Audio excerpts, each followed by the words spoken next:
Why should voters choose you? Well, I advocate for the homeless. I'm a lifetime resident. I'm a fighter. With my last breath, I will keep my campaign promises, and I will go out of my way to get a coalition within the council, if elected, to do the right thing. Like fix these parking structures so no one ever falls to their death again. Like the poor Jodrey man that fell back in 2019.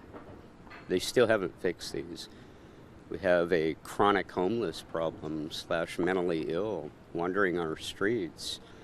It's been talked about for years, yet these items never make it to the agenda. In fact, that is the big problem. It's all about the agenda. You would think that our elected officials' voice makes a big difference, but the fact of the matter is they're pretty much figureheads. They do ribbon cuttings, they do special events, and they have that title, but it literally takes three of our elected officials to decide and get things placed on the agenda, yet only one man, Derek Johnson, the CEO, a non-elected official, holds the keys to the agenda, creates the agenda. If things do not make it to the agenda, they cannot be voted on, and nothing will ever move forward. This is why it's always talked about, yet nothing ever done. Nothing ever moves forward. It's got to make it to the agenda first.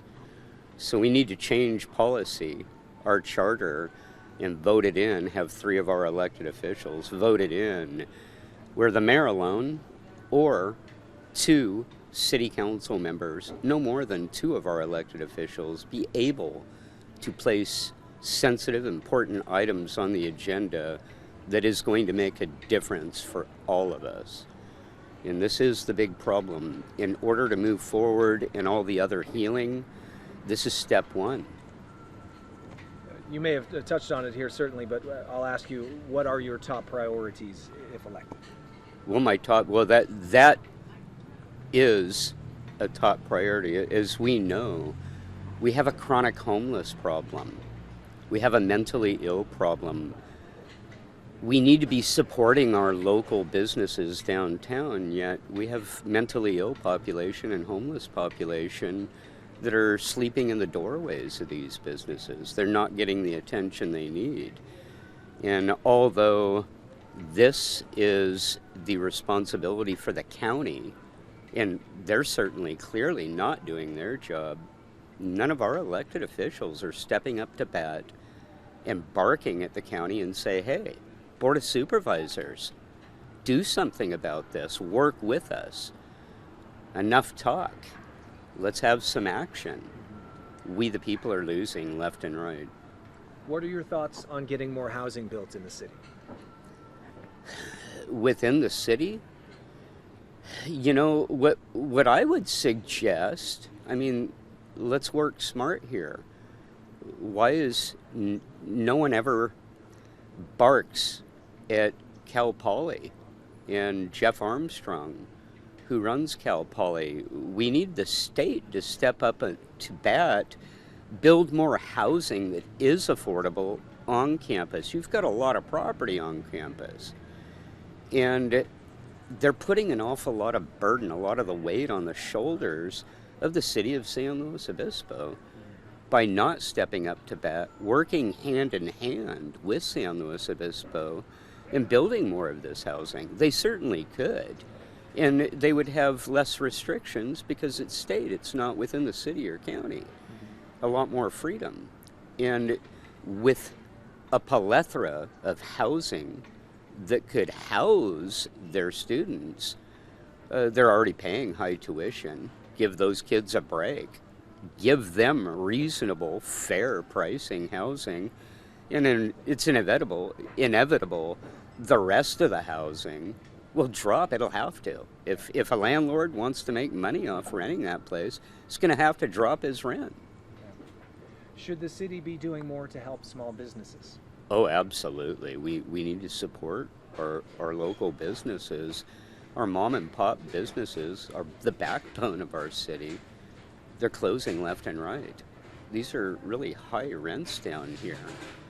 They're charging, they doubled the fees for parking and what have you. Not just parking. If your car gets towed, that's doubled. If you get a ticket on it, that's doubled.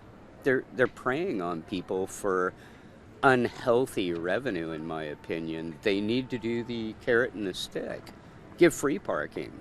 Have people come and enjoy our beautiful town like they used to. It is beautiful.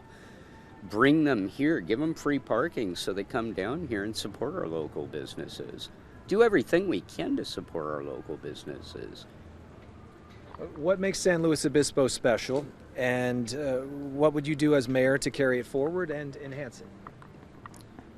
San Luis Obispo's always been a gem. It's always been special.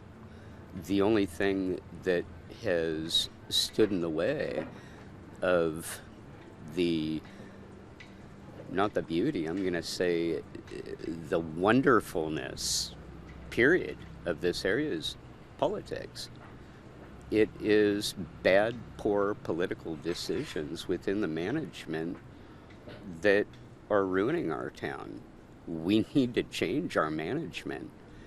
We need to support our local citizens. We need to support our community, our businesses. We need to bring back things like Poly Royal. Manage it. It brings great revenue, healthy revenue, brings our community together. La Fiesta, which they did years and years ago. We're standing here at the Mission. This is the founding of this city, and I believe we should celebrate that. I think it's well needed, and we used to do that here, and it brought a lot of revenue. There's an awful lot of things to bring healthy revenue to our town rather than taxing people left and right and running them off as they're doing right now with this administration.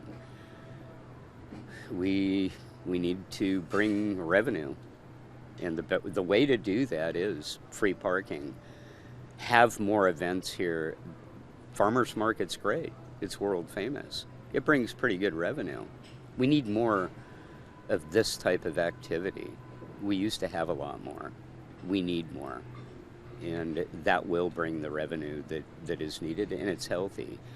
We want people to want to spend their money, not to get tickets and run off the kind of money they don't want to spend. Thank you very much, Jeffrey. Appreciate it. Thank you, sir. I appreciate your time.